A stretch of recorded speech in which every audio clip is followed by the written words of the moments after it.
Breaking the gray. Okay, Sarah, how are you? I'm here. Yes, success. I think we can finally see each other after the tech gremlins have gone. So it's nice to see you. Yeah, don't say it out loud because when you say it out loud, it actually brings the Yeah. tech demons into the That's podcast. true. Um, That's true. Sarah, I was commenting earlier today. You're wearing yellow. That's your color. That's your Yep. power color. Your light color. And also, I noticed that our guest is also wearing yellow. I am not. I have a yellow light behind me. But let's introduce our guest and jump into it. Yeah, I'm so excited that we have Meredith from the Quantum Biology Collective today, because we talk a lot about quantum biology, but I think, a lot of people don't actually know what we're talking about when we're kind of mentioning these things. So it's great to have Meredith on. Thank you so much for joining us, Meredith. It's a real treat to have you today. Thank you for inviting me. I'm so happy to be here. And I'm wearing a color because my 8-year-old daughter informed me that I only wear really dull, boring colors, and she wants to have a word with me about that. That's funny. I had a very similar situation. I told Sarah last week that I was looking at our videos because I was cleaning up our YouTube, and I noticed that I only wear blue on every single podcast. So I'm like, I've taken my blue sweatshirts and I've hidden them from myself because it's comfort colors, like super comfort colors. But it's fall, so we're wearing the proper fall colors, and everyone looks like they're ready for throwing leaves in the air and getting ready for Thanksgiving, right? Well, yeah. Sarah doesn't know what Thanksgiving is, but we're in that time frame. So, Meredith, we've talked quantum biology recently. We've had a few guests on talking about light and photobiomodulation and setting your clock. Can you set it straight for us? What is quantum biology when it comes to this biohacking world? How do we simplify this for everyone? So it's a really good question. And I think for me, the term, there was no term to use, right? It was like circadian biology. It was this, it was that. And so in my work at a certain point, I was like, I'm just going to pick something that covers all the bases. And that's going to be the term. We're going to hashtag the crap out of quantum biology so that it can take on meaning. Because you're right. It doesn't really have a meaning if you don't know, if it just sounds good, but you don't really know what you're talking about. So the reason we chose those words is because what it came down to for me is that all of this biohacking can be explained by the scientific discovery that quantum mechanical processes happen inside living systems, inside biological systems. And up until very, very recently, quantum physicists, classically trained ones, would have told you that is not true, that that it's totally impossible. And it was in the 2000s, the guys who wrote The Coming Age of Quantum Biology, which is a book about their work. There was a biologist called Joe McFadden, I believe. Is that right, Sarah? Yeah, and he started having a conversation, I think, at a conference. Yeah, at a conference or something with a quantum physicist. And they came up with this radical, crazy idea of what would happen if they worked together to see if their respective fields could solve each other's unsolvable questions. And I say radical because in the academic world, nobody does that, right? Like you're in your silo, your PhD silo, and you don't leave it because then you wouldn't be an expert anymore. So my understanding is that they broke all the rules by doing this, but they ended up by studying the mechanism that happens inside of birds when they migrate. They ended up proving that, in fact, quantum mechanical processes can happen in warm, wet environments. And this was like, it's still, most physicists still don't even know or believe that that's true.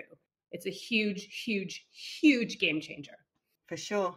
Yeah. And it's very interesting because, like you say, it's something that is intuitively, it's difficult to get your head around because we kind of live in these bodies where we kind of do things on a macro level. So to try and get your head around stuff that's going on at this kind of subatomic level, it's very difficult for people. And so I think the word quantum sometimes is just thrown out there and a lot of people have kind of jumped on that, and you have all kinds of quantum healing and you have all kinds of things which maybe kind of take away from the fact that it is directly related to quantum physics in biology. And then if you then have that recognized, you have that realization that these quantum processes going on in biology, then you have to change the way you look at biology, really. And I think that's what your group is all about. It's helping people make that switch from thinking about things from a biochemical point of view to thinking about things from a more biophysics point of view. But I wonder, Meredith, how did you kind of get into that in the first place? What was your journey into quantum biology?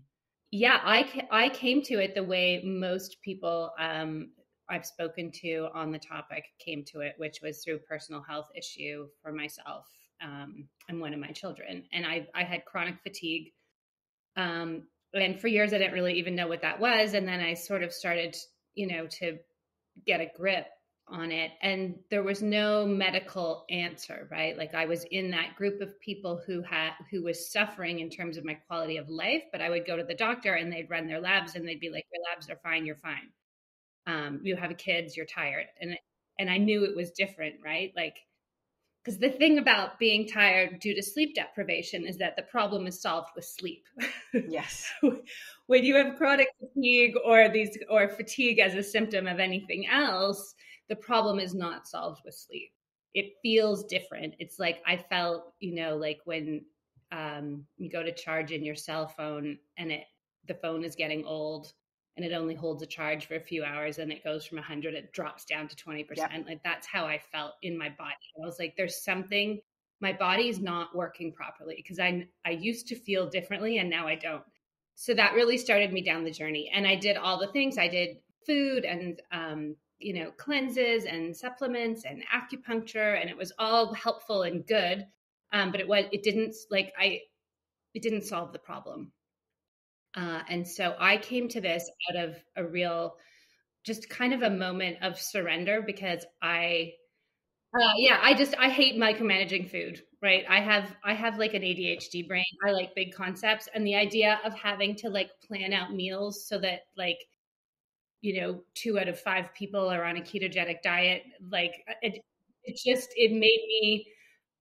made me so depressed. And I'm like, I can't face the rest of my life if this is what it is. And that was all the feedback was like, oh, you must not be eating right. There must be something else to change. And I was like, I've changed so much. It's not if the food was going to work, it would work.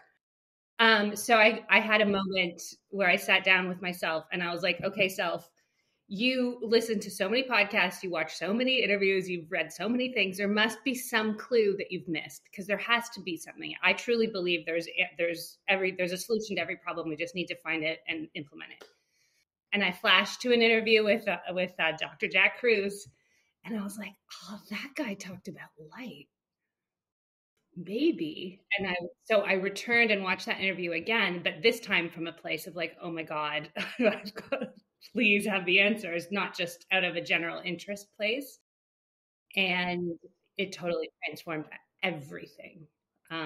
It's not like I got better overnight, but once I understood how to put myself in a healthy light environment and how to not put myself in a toxic light environment, that's when I started to notice like, oh, my body's actually getting better. Like I can feel my body starting to work properly in a way that I didn't with all of those other attempted solutions. So then it became, why doesn't everybody know about this? And that's where we are now. Well, I think people, like you say, people kind of know that you have a circadian rhythm and, you have this, there's the information out there, but the difference is really understanding why, because I think that's, a bit of a missing link. If you don't understand why you have to, turn certain lights off, or electromagnetic fields are equivalent to light, or, what's the difference between different seasons, you're less likely to do it.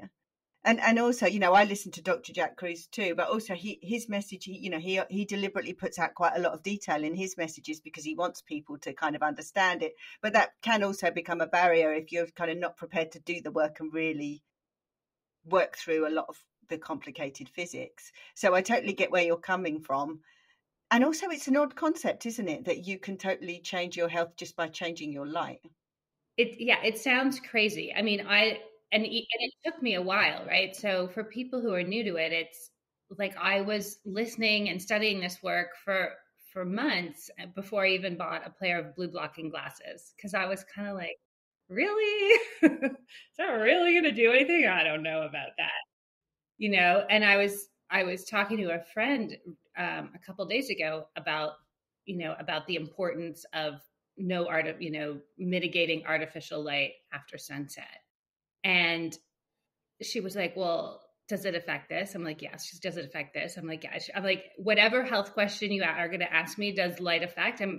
Does the artificial light make it worse? I'm going to say yes. And she's like, oh, this isn't just like, oh, you should take a multivitamin or whatever. She's like, there's just so many little health things thrown at us that are easy to shrug off, like, oh, blue blockers, whatever. She's like, this is really serious. I'm like, yeah. It really is. And that's to your point. Like it just seems like another health thing, like, oh, you make sure you eat 19 superfoods a day or whatever. But it's not. Like, it's really, really fundamental. Like, it's, if someone discovered that their house was filled with black toxic mold, they wouldn't be like, oh, is it really that bad? Like, they would probably deal with it immediately. And that's sort of the level that we're talking about here. Yes, you're right. And because it is a little bit less tangible, the effect, it's difficult to measure the effect of light, and it's not something right there in your face. It is easier to kind of put that on the bottom of lists of things to do. So how did you start then with changing your light environment? I mean, what was the first thing that you did? You mentioned blue blockers. Was that the first step? No, so I was doing very, very bad things. Right. So my first step was to stop reading books on my iPad before bed. Right. Okay. Right. That's how toxic my light environment was after dark. So, and for anyone who hasn't listened to your other podcasts on that topic, like, reading off your iPad before bed with the iPad on factory settings is, I mean, you may as well be like having an espresso and a bunch of toxic mold and then trying to get a good night's sleep. Like, it's really bad. So my first step was just actually mitigating some of the most egregious light transgressions that I found in my daily routines, right? And it's interesting because I had actually been starting to feel better, and then this app came out that was like, oh, we have like an entire library and bookstore in one app on your iPad. And I'm such a book person that I was like, oh, that's fantastic. So I switched from paper books to the iPad. And then I was like, oh, I'm feeling worse again, but I didn't know to connect those things until I started to do into the research. So yeah, so really just even like watching television is a little bit less bad than like staring at a phone or an iPad, having it right up close to your face. So that was my first thing. And then I moved on to the blue blockers. And then my husband started to get involved, and we moved on to our lighting environment to keep our house a little, and make sure that there were no bright LEDs on after sunset and that kind of thing. Have you changed the bulbs in your house to be amber bulbs? So yeah, so we didn't change all of them because I don't know about the UK, but here it's like the ceiling is just recessed LED lights, so we just don't turn those on. Right. Really hardly ever. But if we do turn them on, it's only during the day. And then we have lamps strategically placed in high traffic areas with incandescent bulbs, and we turn those on in the evening. And then in the bedroom right before sleep, we have red light bulbs. Oh, great. So we kind of move through. It goes to like an orangey, a brighter orangey glow, and then the closer we get to bedtime, the less light. We move more towards like just the full red light bulbs right before sleep. So how quick was it for you to start to see results from actually changing just that simple thing, your kind of nighttime routine with the light? It made a really big difference. So I can't say that the light alone it was like, oh, I changed all my light bulbs and I got better right away. But it did make a pretty big difference. And I think the research is that you can reset your circadian rhythms within 3 days, right? So within 3 days, you can have your system working the way that it's supposed to. If you get up, look at the sunlight, mitigate artificial light after sunset, our bodies readapt very quickly. Now, to heal at a mitochondrial level, that took longer. And I did end up, radically changing my environment for a year in order to facilitate that, and worked with a doctor who has studied quantum biology, and we worked through some protocols, and I did end up, using supplements again on a short-term basis to correct some imbalances. And, checking in with that person, with that doctor, like over a period of time. So it was probably about a year that it took once I started to take it really seriously. But even, but yeah, but there were immediate benefits. Yeah. Meredith, I have a question for you about light and being a mother, and I'm also a parent. How do you address children with light? Like, do you do anything differently now that you know? What are you doing with your kids and kind of managing their light? Yeah, so I definitely have we have a lot of guidelines. No, they're not guidelines. They're rules. They're rules. We have rules around that. Yeah. Guidelines are for adults, rules are for kids. And yeah, I mean, I will say up front, it's definitely easier the younger your children are, because they're just like, oh, I put on orange glasses when I watch an iPad. That's just how things are. And once they've gotten used to something else, it's a little trickier. So I do know people who are very, very deep into this, who have like a very low tech home environment. We do not. We have I'd say like a pretty normal technology environment. My teenagers have phones. My younger one has an iPad that she can use on the weekends. And so the big one for the kids is the blue blockers after sunset.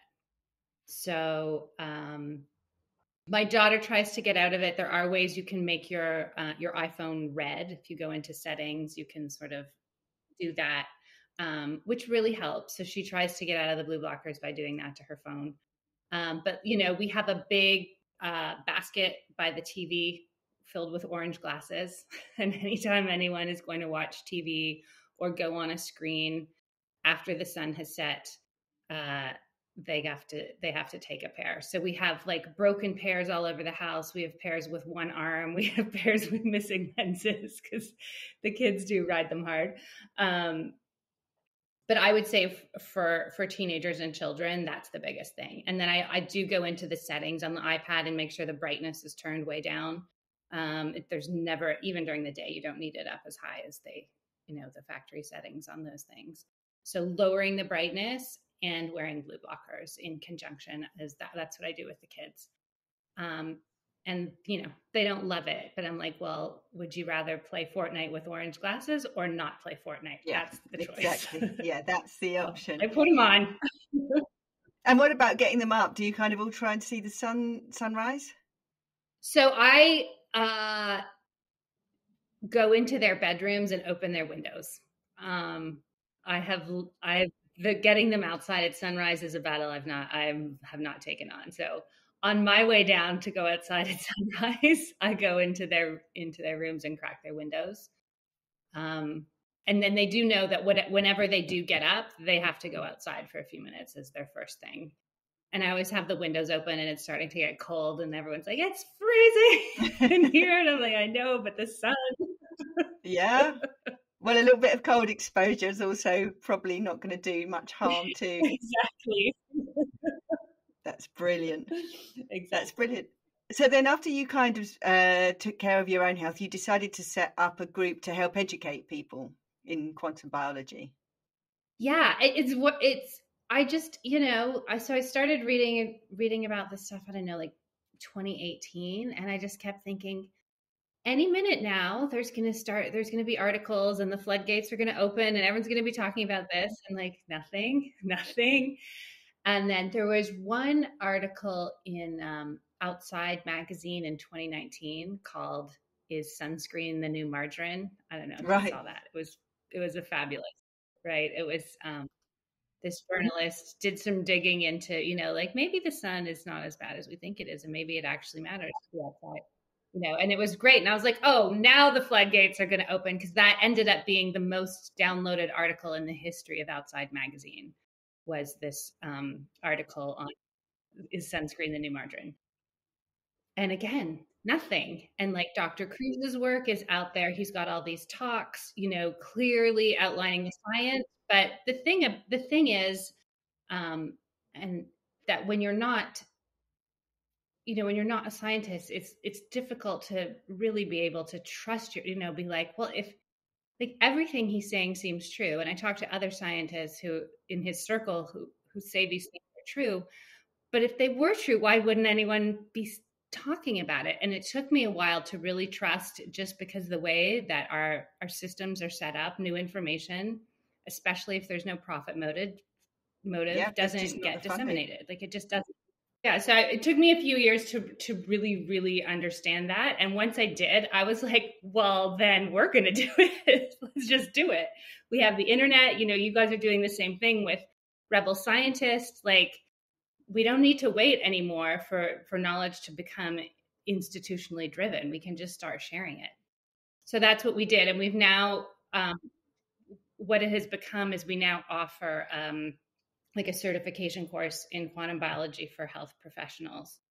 And we actually just got approved this week to be continuing education provider for the American Naturopathic Medical Board. So that's pretty exciting. We're excited. Oh, that's awesome. And so we're trying to it's great, like to professionalize this and make it a legitimate and sought after expertise across the board for anyone who deals with people who aren't feeling well in any capacity. That's great. And I wonder, out of all the people you've got, because you've got a lot of excellent experts who are actually doing the course and providing content, who kind of stands out for you? Is there something that you kind of didn't know before? Because obviously you're learning as you get on all these experts yourself too. Is there something that stands out for you as kind of something you didn't know and you're glad you discovered? So there's a couple things. I mean, one thing we were talking about earlier is like just how all-encompassing this paradigm shift is, right? Like it's really a completely different way to understand humans and animals, like living systems. Like it's, and I didn't, it was, I had to talk to person after person after person to really appreciate like, oh, this is a departure, right? Like this is doing to biology what quantum physics did to physics, whatever it was, like 100 years ago, where everyone is like, oh God, everything we thought was true, everything we thought was the full story is not at all. Like it's like we've been operating in like, I don't want to say wrong, but we've been operating in a very incomplete system. And I didn't fully appreciate that at the beginning. I was like, oh, I've just, light is important. But what it's taken me years to understand is just like, oh my God, this has implications across the board for everything all the time. Yeah, I'm finding it the same, because I have qualifications in various science topics, but what I'm learning now through the likes of your collective and Dr. Jack Cruz and a lot of other people who have now started, actually, there is a lot of quantum biology coming through academia. It is exactly that. Everything has to be corrected now for this new knowledge that's coming in. And that's why I think light's so exciting, because it's not only the light in your environment, but the light that we're actually producing. There's a lot, all of these things are actually very revolutionary topics. And so it is quite amazing to sort of be at the forefront of that, like you say, and yet not kind of be as it used to be. It used to be filtering down from academia. Now I feel like it is more of a rebel movement. People are kind of working this out and disseminating it. So that is super cool. Let's talk a bit practically. I know you've talked about light and how you then implement it for your kids. So maybe talk us through, kind of how you would coach someone who's just starting off in this quantum, like actually implementing it on themselves. Yeah, so I guess it depends how much they want to understand in terms of the science. But if you just say that someone has accepted, like, okay, I now accept that my light environment and where I put my body and not just what I put in my body are equally important. Um, right. So light is as important as food. So let's say if somebody has accepted that to be true and they're ready to go, um, I think the simplest way to think about it is similarly to how we think about food, which is you want to like minimize the junk and maximize the densest nutrients, the food with the most nutrients and the most value. So in the case of light, that would be maximizing outdoor light exposure, even if it's cloudy, even if it's cold, even if it's raining. The light frequencies that are happening outside are giving our body all the information, telling us what to do, feeding us on many, many different levels. And most man-made light, unless you specifically buy a specialized therapeutic device or bulb, most man-made light is junk, like the junk food. So it's like, okay, so what choices can I make to maximize being outside? So sometimes, like, if I have a phone call to make, I'll like just go do it outside, open windows, all the things, right? Like, so it's just orienting the thinking around what can I do to get my eyeballs and my skin exposed to the outside as much as possible in any given day. So if you work in a hospital or an office, it's like instead of a smoke break, you take a sun break, right? Like you just get outside even for a minute, even for 2 minutes, doesn't matter. And then mitigate the other stuff. So like overhead LED bulbs can just be shut off. TV, like maybe I like to watch TV at night, so you put on the blue blockers. And we're just more like the way you would be with sugar. It's not like, oh, I'm never eating dessert again, but we're conscious of when we choose to ingest sugar because we know that it's not really doing much for us. So that's sort of how I treat blue light. It's like I'm mindful of it and I take measures to mitigate what it's, the bad parts while still being able to like live a normal life that leverages technology.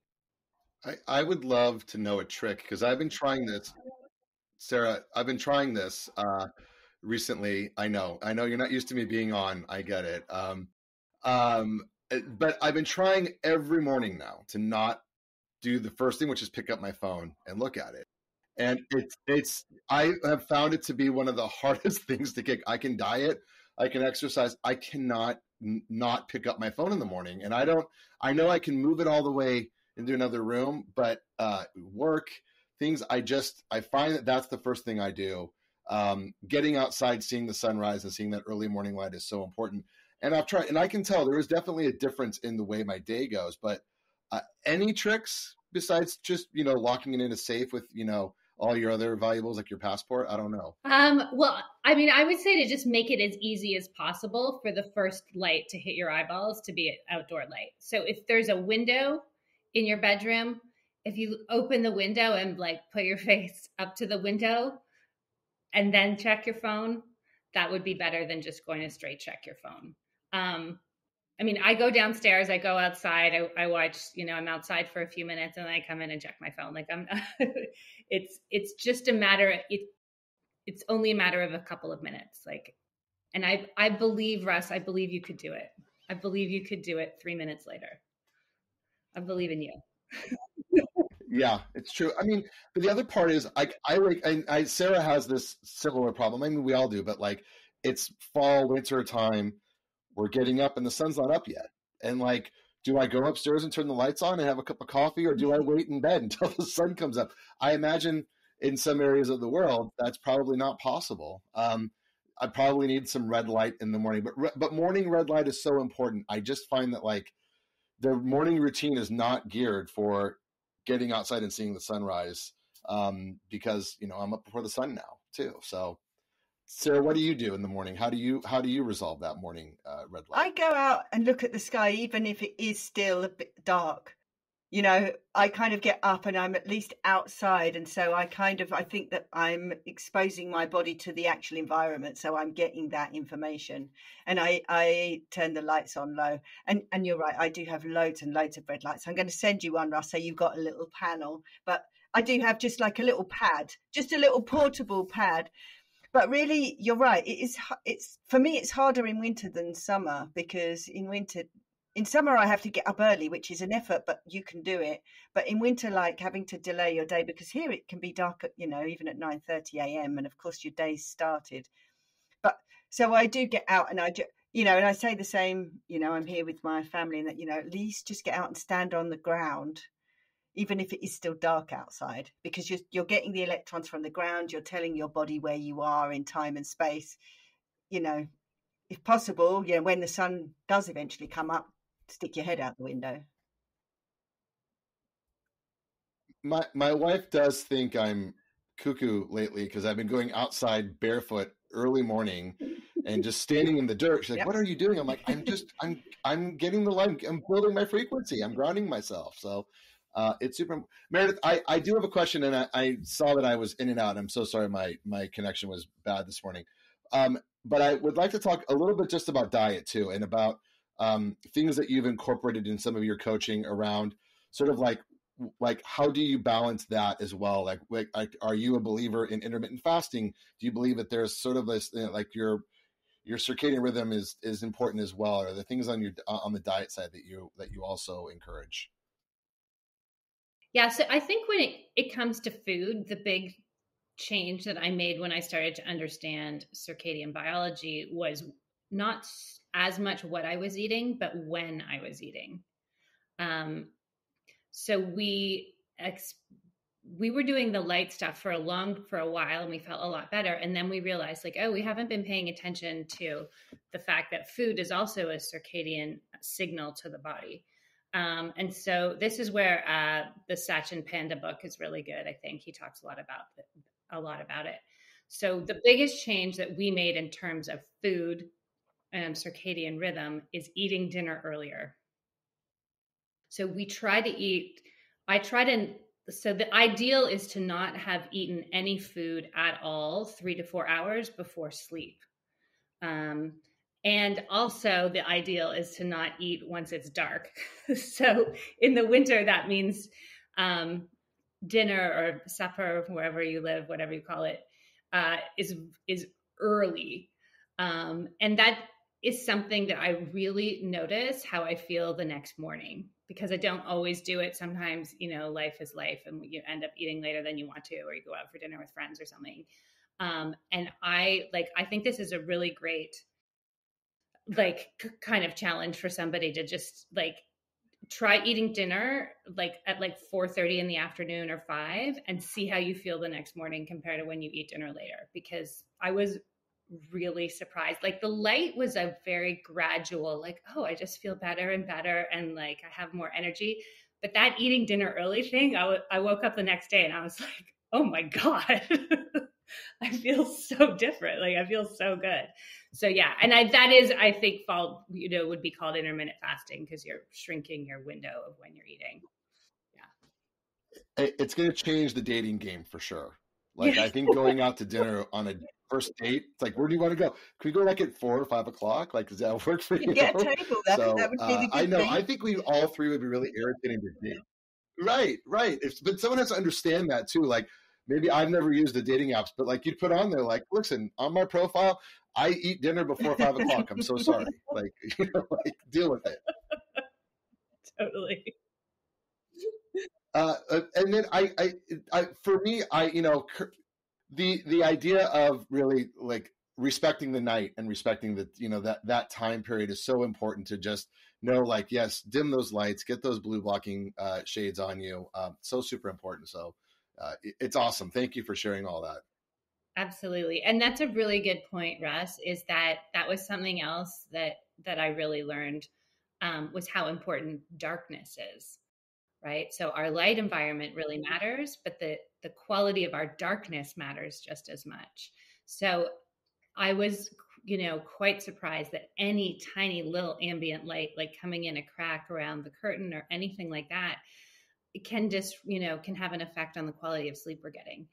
And that pure, deep darkness where you can't even see your hand if you hold it up in front of your face. So restorative, and is also a circadian signal, which, it works in balance with the light I signal. think we need a new hashtag, and it's just going to be normalized darkness. Like I think as a kid you have a nightlight on, you're so scared of the dark, but like actually we need to like normalize darkness and make it okay. Darkness is okay. That might be our next movement. It's more like the little LEDs that people don't even notice that they have in their rooms. Everything has a little LED. Even like charging points, they have a little LED to tell you whether it's on. Toothbrush chargers, everything like that. That they're the little things that you just think, oh, that's okay, it's only a little light. But what you're saying is that they're the things that need to go. And I think you're right. It's understanding how important that is to kind of incentivize you to do it. I tape all mine up, all the little LEDs, if I have to have them. Yeah, same. I have like I put black tape on, but and once you start noticing, there's so many. I'm like, oh, the thermostat has, the fire alarm has one. Oh, the light like everything. Yeah, the toothbrushes, everything. We have a lot, like we are at risk for a lot of nighttime injuries as well. Like if we that's the other problem with total darkness is getting up and tripping over your kids' toys or spraining your ankle or falling downstairs, which I tend to do. That's usually when I hurt myself is at night. So yeah, you can get those little. I do red night lights path to the bathroom before I go to bed. Yeah, for sure. But tell us where people can actually get more information, because I think it is incredible what you've done with the Quantum Biology Collective, because there are so many great people on there who are giving out this information. And we've had some on our podcast. We had the wonderful Carrie B. Wellness, and we had Dr. Corey, and we're going to be interviewing Dr. Stillman. So maybe you can tell people where they could. Yeah, because I just think it's awesome what they're doing and getting that message out. But tell us where they can find you and your platform. The quantumbiologycollective.org.